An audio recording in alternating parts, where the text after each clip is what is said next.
And welcome to Curtain Call, our podcast all about theater, from the page to the stage, from the players to the playhouses. We want to cover all things about theater in the city of Detroit, throughout the United States, and around the world. Welcome. Today we have our co-host, Diane Mathis, here, and a young for me anyway, young actor and producer and just an all-around talent, a singer, Mr. Kenny K.B. Bowles. Welcome, Kenny. Thank you, sir. And we're going to talk about a number of different things today.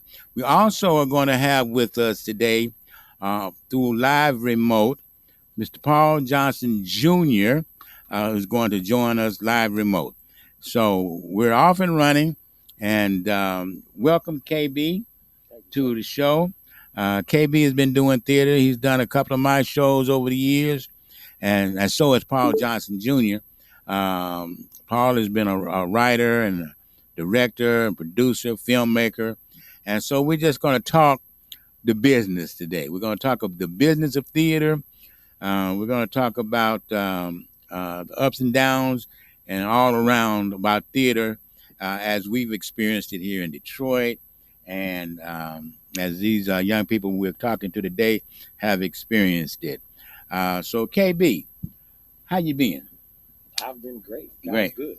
great. Oh, before we really get into it, I just want to let everybody know up front, Kenny, KB, and I are doing a acting class for any aspiring actors in the city of Detroit and the surrounding communities.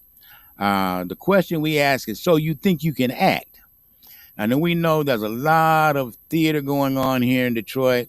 We know that the movie industry, the indie movie industry, particularly from an African American perspective, is practically booming in Detroit. Mm-hmm. And you can see most of them on Tubi, some on Amazon Prime, Prime Video, and it definitely the writing is improving, the acting is improving, and we know that a lot of people aspiring to get on film as well as on stage because theater in the city is picking up. There's something going on every weekend, whether it's at Mary Grove or the Detroit Public Theater, the Detroit Repertory Theater, Birmingham, Stagecrafters, just all over in Novi, just everywhere there's theater going on.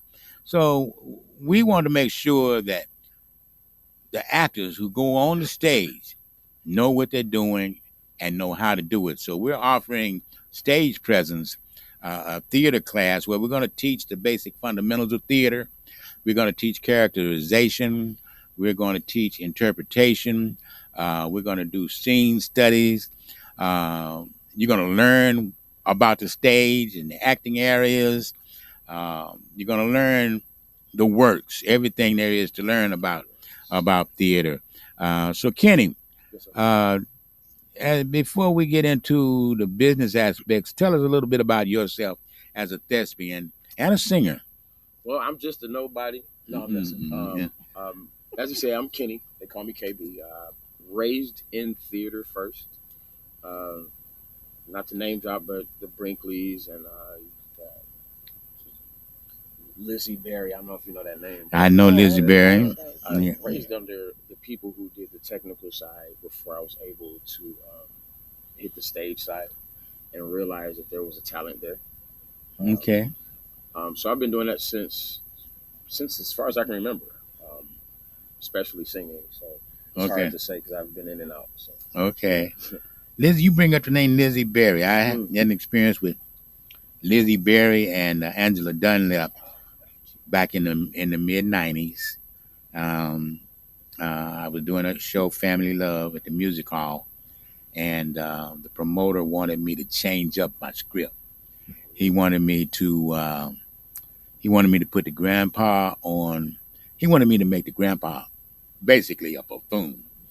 He wanted me to change the name of the play from Family Love to The Kitchen Table, and he wanted me to put the son on drugs. He wanted to tour then. He wanted to tour, and fortunately, the producer and and I. Then they want to bring in someone else to direct a name we know well. I'm not going to call his name, but he wanted to bring in someone else to direct it instead of me. And he wanted to make it a chitlin circuit play, and it wasn't a chitlin circuit play. And he brought in Angie Barrow to read the script and Lizzie Berry to recommend what to do with my music. And thank you, Angie Barrow and Lizzie Berry. Angie said the script didn't need to be changed at all. Not one thing in the script needed to be changed. It did not. And Lizzie Berry said that the only thing that the music needed was one more song for the mother. And we did that. And we had an excellent play. So I want to thank Lizzie Berry. How's she doing? Is she still around? Oh, okay. I didn't know. But yeah, that was a good experience with Lizzie and Angie. Angie Barrow done that. So, more about you. Well, there's a lot to say, I guess, but not really much because I mean I haven't done much. I'm not really known man like that, but I have been around long enough to learn a few of the ins and outs. But like I said, my passion is in theater. I've been recently doing a little more film, and I've been kind of directing, kind of more so coaching Mm-hmm. than directing, but I do kind of learn myself to that gift at times. But I'm recently getting back into it more so because of things like that. Like I bring up the name Lizzie Berry in regards to what she was able to teach, what like Angie was able to teach, what the Brink was able to teach, like our locals like TJ and were able to teach. As far as the difference between here and where we want to be. Okay. Because I learned that a lot of people have the gift, a lot of people have the talent, just as you put, don't have the training, the ins and outs, don't know how to connect the dots, how to be seen, how to vocalize what their intent is. So that inspired me to more recently take my passions into possibly a business side because I've always been doing it just because of the love. Because I love theater, I love. I'm beginning to love acting a little more. My real passion is music, but I'm beginning to learn how to balance them and see what the bigger picture could be as far as myself. So I'm still learning that. It's hard to say. But yeah, I'm trying to be multifaceted and use my gifts that God gave to the point. Kenny's being modest. He came in and did Little Red in Grandma Rogers' neighborhood and really, really brought the character to life. The little Red that I wrote, he performed. I love you too. So I said that to say that kind of the point that I was trying to get to was that there was a gift and a talent there, but you provided. I don't think I've ever been able to vocalize this to you. You provided a certain amount of direction and training for me in a quick time. Like when we did the Sam Cooke show, Mr. I'm Trying to Be Modest. When we did that show, you provided a certain amount of direction for me that connected dots to where I wouldn't have been still doing it now had I not learned what seems to me now to be why I was doing it. Adjust your mic. I shall adjust my mind. Bring it a little closer to us. Okay. Well, thank you for that. And speaking of the Sam Cooke show, our other guest has joined us or is available. Paul, are you there? Hey, Paul, how you doing? Hey, So glad to see you. Glad to have you on today. You definitely on my list to bring on, and we got you here, and glad to have you here. Thanks for having me. Yeah. Thanks for having me. Okay, so remote guest, we're talking about Paul. We can't hear you. Paul, we can't hear you. Yeah, we can't. You cannot hear me? Check your mute button. Check your mute button, Paul. We can't hear you. Okay.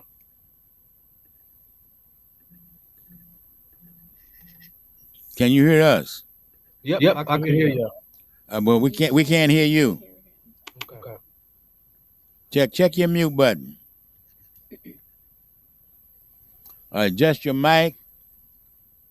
Make sure your mic is on. Can you hear me now?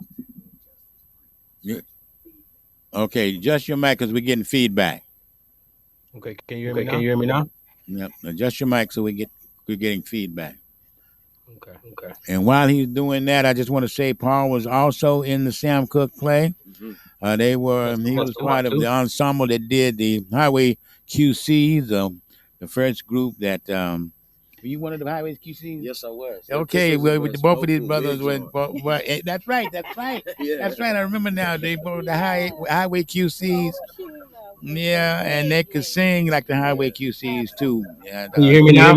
Sam Cooke, the first gospel group, the Sam Cooke. Can you hear me, sir?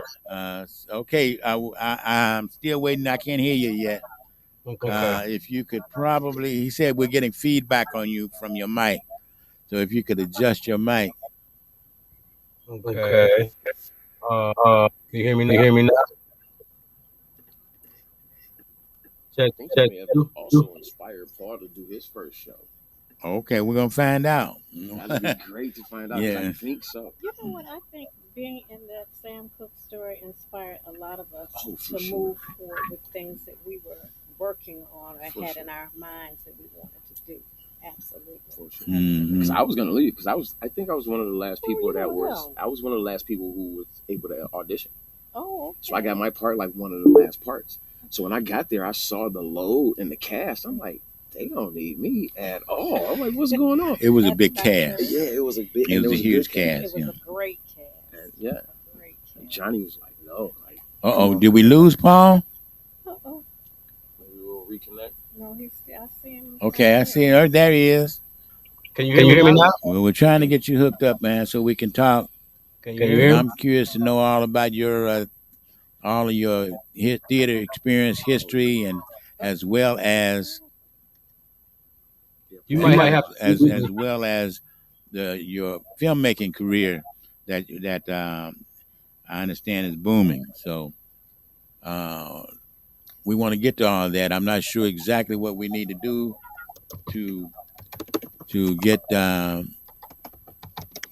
sound right. You might have to. It says remote. It says you have to unmute me. Okay. So the studio needs to unmute the guest. But I think the studio is saying that you probably need to turn it down a little bit so that we can because he's getting feedback. Okay, is that better?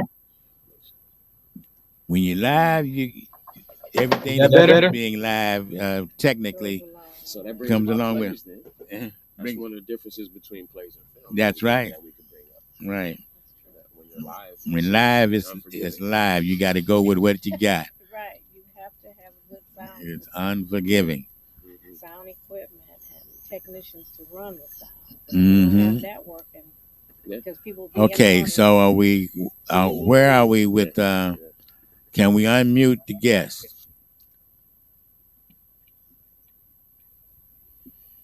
Check.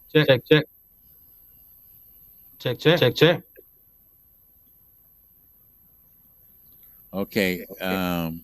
Not sure what's happening. Check. 1, 2, 3. Okay, Paul. Can you stay on the video while he calls?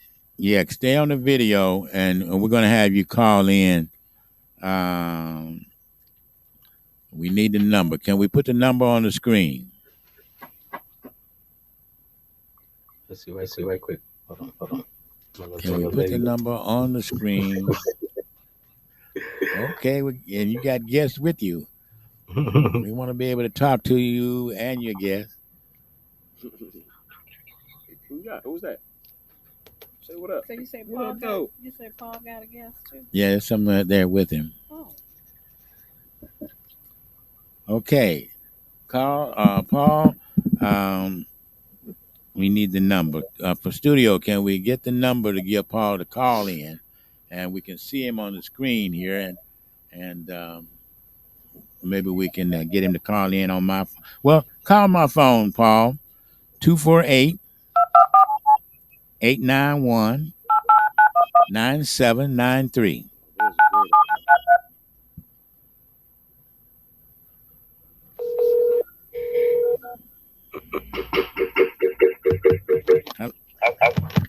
Hey, sir. Okay, why am I getting Bluetooth? Can you hear me? Yes, sir. Okay, let me put you on speaker. Okay. Welcome, Paul. Welcome. Thank you for having me. Huh? Thank you, sir, for having me. Okay, give me the number. Give me the number so I can. We're gonna patch you in, Paul. All right. We're gonna patch you in. So he still got to I call still the need. studio. Yeah, I need the studio number. I don't think he knows that. I don't have the studio number. Where's the phone at? Studio He's phone? gonna patch us in. Oh, He's gonna patch it. Yeah. Oh, okay. But we need the. Paul needs the number.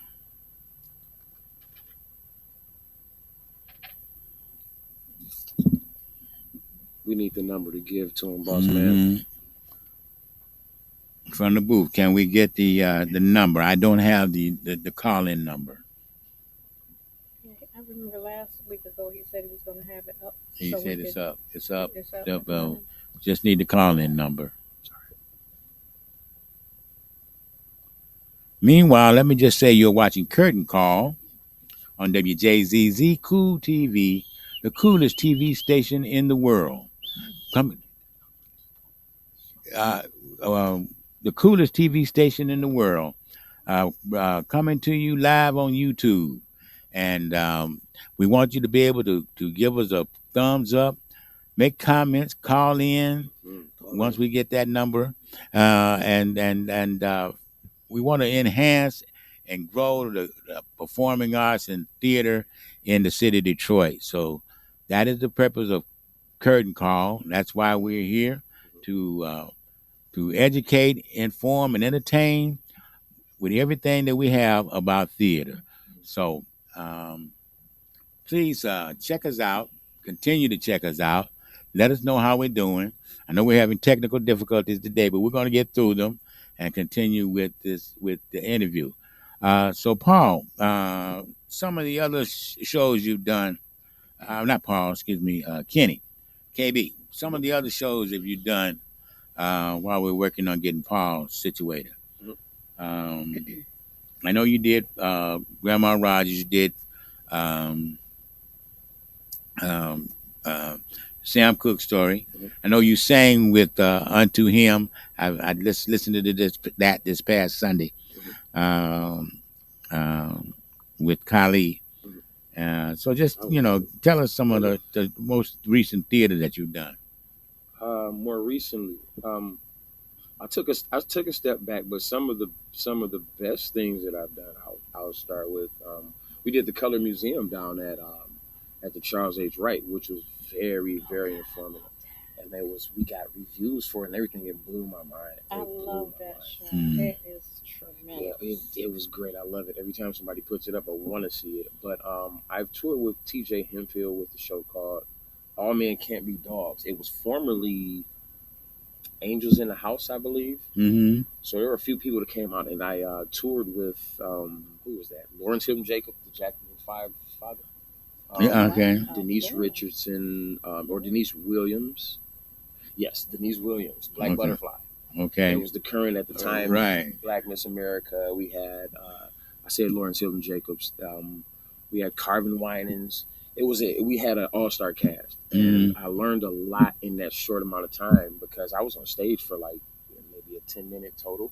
I started as a kid that was kidnapped and came and sung the climax song at the end. Okay. And it served me a lot of good because I was able to use what I learned from my younger years behind the scenes or whatnot. But yeah, I've done a lot of local things that just for the love. So it's gonna be hard to think of those names. Oh, more recently I did a show called, I forget the name of the show. What do you think? The show I believe you just did. Oh, you're talking about what can a man do? See, it's hard. Yeah, I've done so many shows. It's kind of, yeah. What can a man do? What can a man do? Lord, what's a man to do now? Or no, what can a man? What can a man do? Mm-hmm. Got you. That is it. Absolutely. So yeah, I've done a couple things that were. I was the rookie on the bigger things. Okay. Well, Kenny, I say this is the number. Okay. Paul, if you're still there, and I hope you are, The number to have you call in is 313-427-2032. And you know And what? that's for everybody who's watching.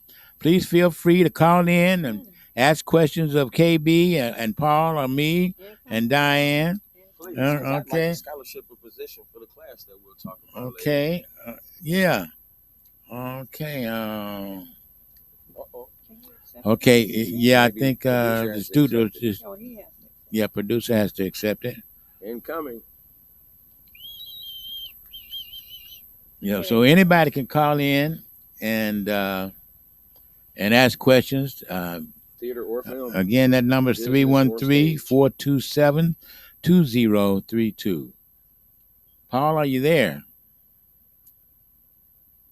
Hello? Maybe somebody will be lucky and get a scholarship spot for the class or something. 6 weeks. This is the speaker. I don't know.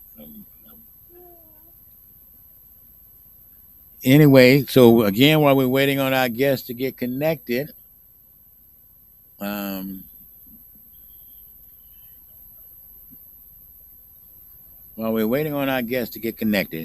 He said, "Y'all, I tried." Okay. He called, and I don't know what happened.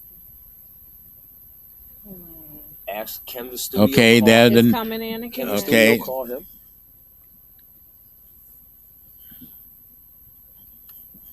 Okay. We are definitely having some difficulties today.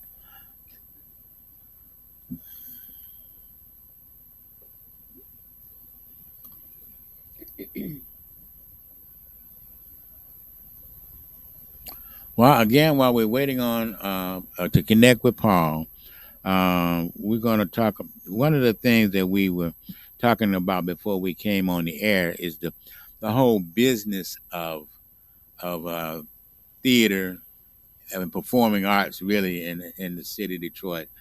There's a lot good going on, but sometimes there are things that that can wear on the nerves of the performers and probably on the nerves of the producers and promoters as well. I know there's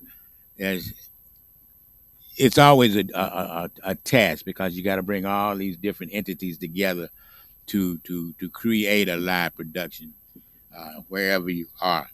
And so Kenny and Diane, please feel free to share some of the experiences situations that you guys have been in that are vexing for the performer because being a performer is not easy. There's a lot of energy, a lot of work that goes into it, and there's the business aspect of it, and sometimes that gets overlooked as performers. We tend to have issues with the business part of it. Anything you guys want to discuss or talk about relative to the business aspect? Because we want to explore the good and the bad, and just so you'll know. One thing that one thing that I've experienced is even if you have a written contract with a production company or a producer or whatever, sometimes they don't honor the contracts and they have some real shady explanations as to why, and that's not fair because if you sign a contract and you expect your people to be on stage and learn the script, do their very best, spend your own money for costuming and get your hair done and makeup and all that kind of stuff, then the producer should make sure he has that stuff in in place for your artists to be paid. Mm-hmm. That's one of the things that I've experienced. I don't know about anybody else, but I've experienced it more than once. I've also experienced the fact that a musical that I wrote in 2004, and I had two beautiful, fantastic benefactors, and they hired a producer, I mean a director, to direct my production. Of course, he and I didn't see eye to eye on how to present my main character, which was representing my mother, who was a retired performer that traveled all around the country. That was who my character was based upon, her talent and what she did, and opened something to facilitate to young girls who wanted to be in a business. And we had a well care wellness plan backing us, and the producers came up with big money for me. And the last night of the show, the director disappeared with the funds, and I was devastated. But it's happened. With Mm-hmm. the director, with the funds, Yes, the director. the director. The director who was in charge of making sure everything was in place, and I did a lot of the costuming That hurts. myself with my Hurts. money, and I was devastated. How can you do that? And no explanation, no I'm sorry, nothing. Don't show up. And my cast is looking at me like I did something. I didn't have no control over nothing. And that's why you have to be very sure of who you are associating your business with. Because some people, they see the vision, they see the monies that could be made, but all they see is the money that they're going to have their hands on and walk away. And that's just being truthful. And that's just being honest. It happened. Sure happened. Mm-hmm. Well, I'll just piggyback and say that, like I said, I'm just a nobody. Like I haven't been, I don't have an extensive resume like that. But sometimes I feel like Martin Luther King when it comes to it. 'Cause he said, I've been to the mountaintop. Okay. I've been there. Uh-huh. I haven't lived over there. I haven't thrived like I would love to, like people probably think I have, or whatever. But I've seen a certain thing that I know works. That's what I learned from being on the road with TJ and this, that, and other. And what I picked up was you have to trust and respect yourself and others. And in our local, what we call in Chitlin Circuit, it has been Chitlin Circuit, we've been trying to work it out of that for a long time. But in the Chitlin Circuit plays, no disrespect to anyone, that's not happening. So you end up with a producer who wrote the show, who's directing it and starring in it. And that's crazy. Not saying it's not possible to do, It but is. without being properly educated and being in a position where you have to do that, it puts so many hats on your head to where you can't respect each position for what it is. That's true. Most people don't know that. Like we talked about earlier, you have to trust your director if you wrote it. And if you're a producer, you have to, first of all, that director shouldn't have had the money in his hand. Right. The director should have never had the money in it. The guy said, "Well, you're not a director. I'm not a director, but I wrote it, and I know what And this I should is have, about. and I right. should So have some there's say." But no, he was recommended, highly recommended. Mhm. And so I said, "Okay, I'm gonna step back and see what happens." right. And I say that to say there's a that's formula. what happened. There's a formula for things to go from where we are to being toured, to being picked up by major promoters, to you being bought out of your show, and now you're just directing. You ain't got to do nothing, and being your show is just on tour for different legs. Right? There's a formula to that happening. That's how people get bought out of their shows. That's how people get kicked off their own shows. That's how people, things this and other happens that we don't know about, that the big wigs know about. Right. And one of those things is promotions is his own office. Yep. That's imperative. It's imperative because is. my promoter should have me in place before I even figure out who's going to be dealing with the last thing. Right? So what I learned is when I go on tour, they don't even know me. But they treat me like I'm a star. Why? Because the promoter's done his job. The promoter says, hey, this is coming. This is who's going to be in it. Get your tickets now, far enough in advance to where the actor doesn't have to promote the show. Absolutely. So now when we get to a Chitlin Circuit show, we should be giving incentives to the actor to promote, not a mandate to the actor to promote, because the person is doing more than one job. Absolutely. I totally agree with that. And you have to have a director that actually knows what his job entails. Like, for example, I highly respect you, Mr. Douglas, because you are one of the best directors. I've been in a whole lot of productions, but you are one of the best directors. You see things that most directors wouldn't even think about doing. Or you engage with your characters and tell them this is what this character is supposed to do. And I'm leaving it to you to interpret what I've given you. And you don't try to force your thing on it, because people have to, when people come on stage, sometimes they forget about what you told them. They're in the moment with that performance, and that's all they're thinking about. But a good actress will say, oh, the director said I need to do this here, and I need to have this kind of attitude. But when you have actors and actresses that don't want to listen to that and they do their own thing, then there's going to be calamity. But I respect Mr. Douglas, because when I worked with Mr. Douglas and Family Love, I was amazed. I was thoroughly amazed at how. And then we did, and then when we did the story of Sam Cooke, I'm like, oh my God, this was fabulous. And then he directed my musical, and I was blown away, because I know he knows what he's doing. He gives you the freedom to become that person on stage, but he has to set reins as to where you can and cannot go with the character. And he's not talking to you outlandishly. No. He's not disrespecting you. No. He's not putting anything on you that's not your job. I signed you to be an actor or an actress. That's what you are. And I'm going to treat you the same. So it goes a long way. Absolutely. And getting back to you, Kenny, when you say you're a nobody, you are really not nobody. You are an amazing actor. I've been in presence with you. I've done things with you. For example, you did my video for my song Welcome Back Home. You didn't have no time to really get into that character, but you did it like it was something you was really involved in. The same thing when we did the same thing when we did. Remember the program we did for Juneteenth in 2019, and you were all the soldiers.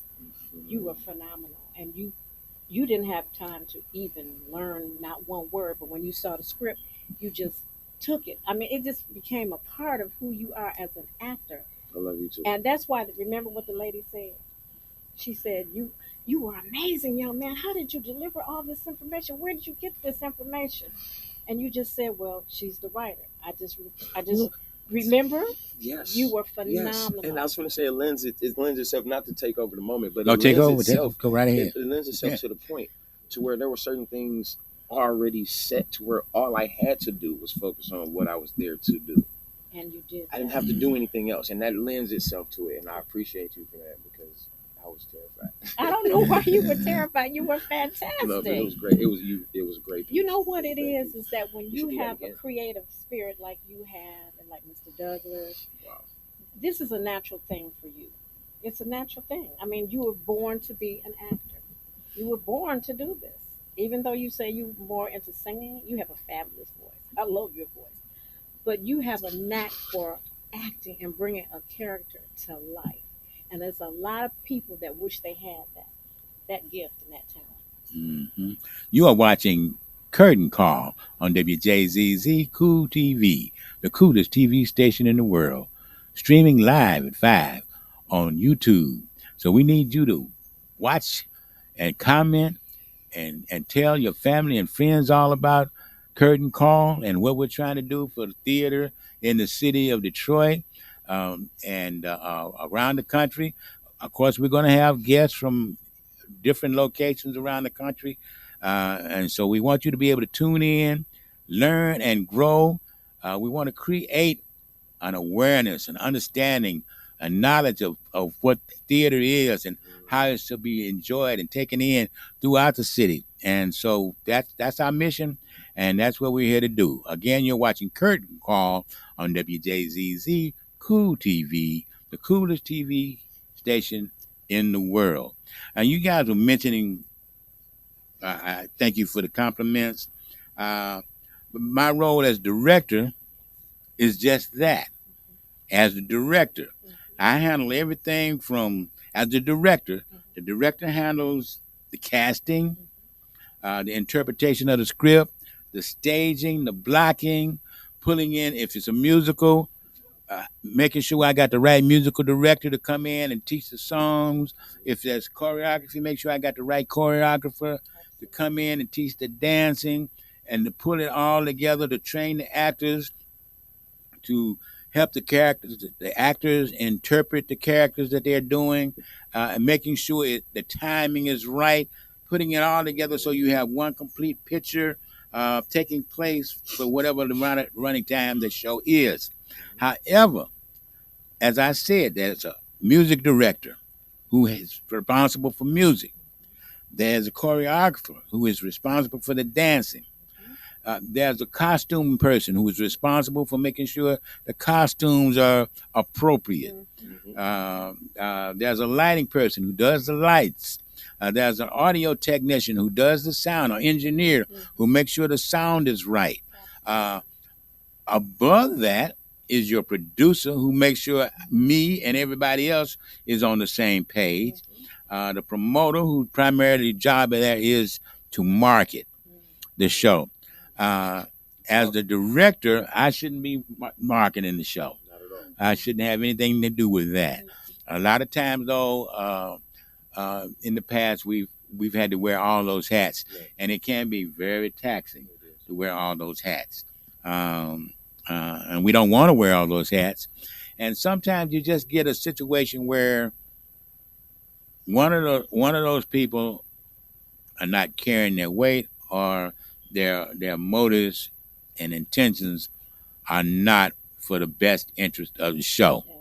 It's personal, it's self-interest, and we can run into that. So part of that solution, part of that solution is when we audition correctly.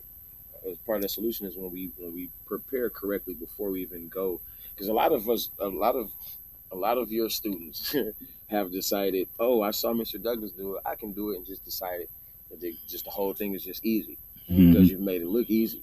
Not easy. And that makes them think that they can go from here and wear all the hats and it's supposed to just flow seamlessly. But that we know that to not be the case. So when we prepare beforehand, that means we have our vision together before we hand it off to the director, before we hand it off to the promoter, before we hand it off to this, that, and the other person who we're going to trust to relay the vision that the writer wrote, the vision that the producer and the writer and the director came together for. And then we hand that off to the actor or the actress to relay what? The same vision that, and then bring it to life. So, yeah. That is it. There's a whole piece that has to come together from top to bottom. Even the stage crew has to be on point. The assistant director has to be on point. Unfortunately, we have encountered, and I am I won't say a victim, but I have experienced as well. Not getting paid, contracts not existing, or ignored, or threats. It's a part of the industry that the audience doesn't see. As performers, as writers, as directors and producers, we want to give you the best that we possibly can whenever we bring something to the public. But there's a lot going on behind the scenes that you don't see, that you don't know about. And it brings it full circle to where you talked about earlier about what stresses the performer, because that's exactly what that was. The combination of those things is eventually laid on the performer. They end up wearing the hats that wasn't completely worn along the way, and then now it's time to hit the stage, and they can't fully get into character. They don't fully know what the direction of the character is. They have to worry about this, that, and the other. And then we got the prima donna. So that by the time we get to the stage, there isn't a jail. There isn't a jail. Now we got a bunch of individual performers as opposed to a set vision. You got people that's stepping on each other and this, that, and the other. Everybody's trying to outperform each other as opposed to. As the director, it's my job to see that doesn't happen. Exactly. It is my job to eliminate anything that's going to be stressful to the actor, to the performers, to the musicians, to the dancers. It's my job as the director to put all that together on the stage, shield them from anything that would distract from their performance. Make sure that they do what they've got to do to be ready. That's what's most critical. The stress is on the stress is on the director, and that's the director's job to handle that stress. the producer's job, and on the producer too. The producer should make sure that everything is in order Yeah, as they work well. hand in hand. Yeah. Sometimes promoters are looking to promote what they want. They think that they can make money off of, and really don't care about what's happening That's what's important. with the producers, with the directors, or the cast, and that has been a problem in the industry. It may continue to be a problem in the industry, although I got away from those kind of promoters a long time ago, and I'm not interested in being involved with those type of promoters ever again. Um, but I want to get back uh, to the actor. Like I had mentioned earlier, and you've done some film. I don't know, Diane, have you done any film? Yes, I did. And Diana's done some done film. 2 movies. Okay. I haven't been on a movie set in decades. I take that back. I did some coaching on a movie set a couple of years ago. Acting coaching on a movie set a couple of years ago. But as a talent, I haven't been on a movie set since the '70s. Um, uh, but we want to be able to get ready to take advantage of all that Detroit has to offer right now. And again, we've been watching these movies, and again, I'm going to say this again. A lot of them are on Tubi. They're getting better. But I'm just going to be honest with you. Actors need training. Yes, you know, you may think you can act, and there's a difference between acting on stage and acting on screen. But if you can act on stage, you can act on screen. Um, we want to be about the business of training you how to do that, and that's why we're come up with stage presence. So we want you to be able to take advantage of that. If you're interested in doing that, you can call the station at 313-427-2032, and we'll provide you the information of when stage presence will be taking place. Really, this was the brainchild of KB. So, KB, tell us how you came up with this and what led you to where we are now in terms of developing and putting together a 6-week course. Well, I'm heavy on spiritual things, not to take it that way, but I believe He gave us our gifts to attain wealth. And I also believe that what we're most passionate at is probably our gifting. And so, with never wanting to leave theater and acting and music and things of that nature, I just decided since it's beneficial to not just me, apparently, we may as well turn it into something that can be long term, something that can be reoccurring, and we can actually give what's been missing. So the idea is just what you started with. That there's a difference between acting on stage and acting on film. And the idea was to have an audition prep kind of, not quite academy, but an audition preparation type thing so that no matter what you're trying to do, and we're eventually going to lead off into modeling and things of that nature. Shout out to Nuri. We'll talk about that later. But we want to be able to make sure that you're ready for an audition period. And make sure that you're ready for the ups and downs. Like we talked about the tip of the iceberg as far as the business side and how it can go left quickly. But we want to prepare the actor for a good business side versus a bad business side, or being able to come into an audition and just being able to nail the part. The difference being, like you said, timing and moments, and stage being unforgiving because it's live. And how to improv and come back from a drop scene or things like that nature. And the difference between film being a little more forgiving. Right. With film, you can cut and take redo it. Yep, and different shots, but on stage it's live. It's got to be right every time, and you have to have the moment. Right. You have to have the moment because we're with on stage.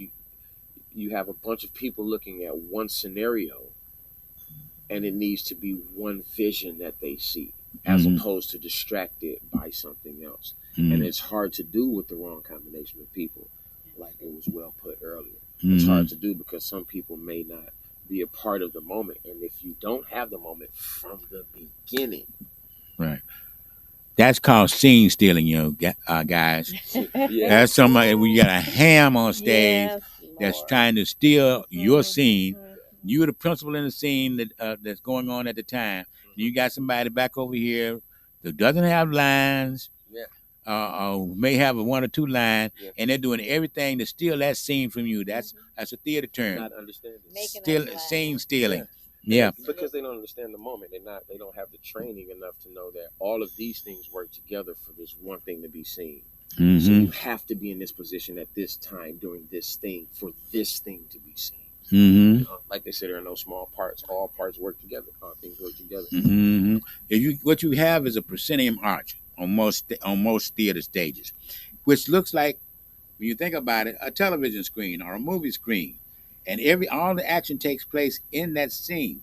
And so everybody who's on stage in that scene needs to be seen by the audience. That makes what you call sight lines. So everybody needs to be properly placed in those sight lines. Timing is everything. Interpreting the script as the author wrote it is critically important in terms of delivering the messages, or the thoughts, or the emotions, the feelings, everything that needs to be said that the author, the writer is trying to say, that the director has shaped and formed. It has to take place in that screen, and those three-dimensional walls, with the fourth wall being the audience. So there's a terminology that our audience needs to understand, but the actor needs to know that it is an ensemble. And the other piece you mentioned, drop scenes.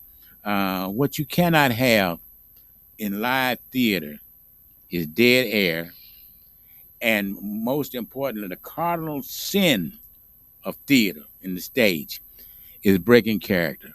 You don't ever want to break character, ever. It's hard to bounce back. When you break character, you destroy everything that is believable for the audience in that production.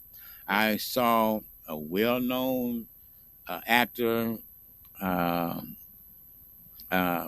television star, movie actor, doing live theater, and actually broke. I saw it in downtown Detroit. He broke character on stage, and it was the worst thing. It was just like, why would you do that? Why would you do that? Why would you break character? He destroyed the whole play just for breaking that character at one time on the stage, and he didn't have to do it. It wasn't like something terrible happened that caused him to have to break character. He didn't have to do it. He just did. And so, all you theater people out there, if you want to know how to act, Ken and I will teach you. Come in with your question. We're gonna have a 6-week training. Why 6 weeks?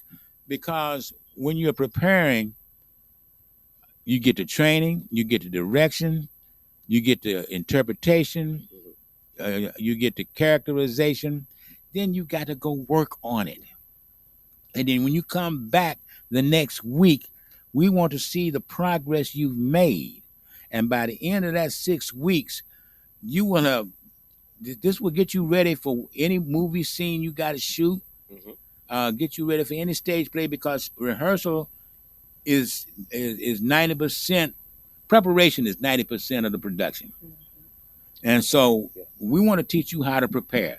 We want to teach you how to prepare for the audition, so that you can get the part first, and then how to deliver that part, acting without looking like you're acting. and there's a skill to that. You may have the ability, the talent, the gift, but there's a skill that you need to work on, and that's one of the things that we want to to teach you. Any closing words, Kenny? Just call in. Yeah, Call in. If you just got call questions. in. Not just today, but across the board period, especially if you want to know how. The talent and the gift is the prompting, that's one thing, but get the education, get the training, and call in. Okay. We were so glad to have you. Well, our audience, we want to apologize for any technical difficulties. Yes. Paul Johnson, we hope to get you on, get you live in the studio on a one Monday evening. So thank you for joining us. Next week, we have one of Detroit's finest, Roosevelt Johnson. So tune in next week to see Curtain Call. Thank you and have a good evening. Thank you. Good night, everybody.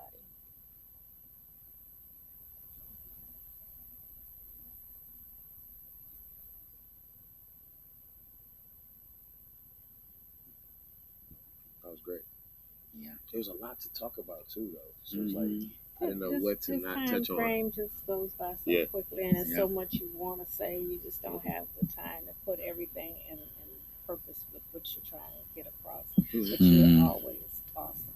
Thank you. I love you too. I love working with you, Kenny. I'm telling you that's real. That's really. Oh, you guys really made me feel good. That's on purpose. That's on purpose. You the man. You know that? You are the man. No, but are we still? Wait. Oh wait. So how's Corona? Okay. I haven't talked to her in a long time. I know the show is. I think it's coming back October. I'm not sure when the show's coming back on. They've been on for a while. They've been on for a while. Yeah. Yeah. It's a lot going on. Shows I've only seen it once. I don't think I've seen it. It's not my kind of show. I didn't think it would be. Yeah. I talk to Hassan every now and then. Oh, you talk Hassan Walken? Yeah, he plays Sam. Yeah, of course I know. Yeah. Hassan did my show with me in November. Which show? I did a live upstairs live production, all original music, and I wrote a song called Helplessly, and Hassan did the song with me, and it was awesome. I bet it was. You can still see it. It's on YouTube. Okay. You go to Diane Mathis upstairs live. And I also auditioned for the Tiny Desk, and I got on that. Yes, I did. I got on. Of course, it was some other person that won, but at least I got on. Yeah, they accepted my video, and I That's did not my. easy. I did Welcome Back Home. So how do they do? Oh, did you? Yeah, I did. Fire! Get your money. Get your I residuals. love that song. It's a dope song. I know. It is a dope song. I've got it on about 3 or 4 different lists. So how does that go though? How does that process go? It's like tears into it. You know what? They do this. I guess they do it every year. Where they have an open audition, and people that want to audition for the Tiny Desk, you have to do one song. You have to do it live, and it has to be an original song. You can't do anybody's cover, so you have to do an original song. And you just send it. Those are the requirements. Yeah, that's the requirement. Fire! And I had 5-piece band and 2 vocals singing background for me. When I did the upstairs live on YouTube, I had 3 girls, and so that was great. All the originals. That is it. That's so hype. I hate missing stuff. All original material. Yeah. I did all original material. That's it was so cool. hype. It was so much fun. So much fun. Okay. That's great. Hold on. I'm gonna leave this right here. It's the best So, place. Mr. Douglas, I certainly hope that you get to do Joy Road. Joy Road, me I too. know that seems to be your baby. It hasn't been done. I know, but it's you have this passion. Every time you speak of it, it's like you have this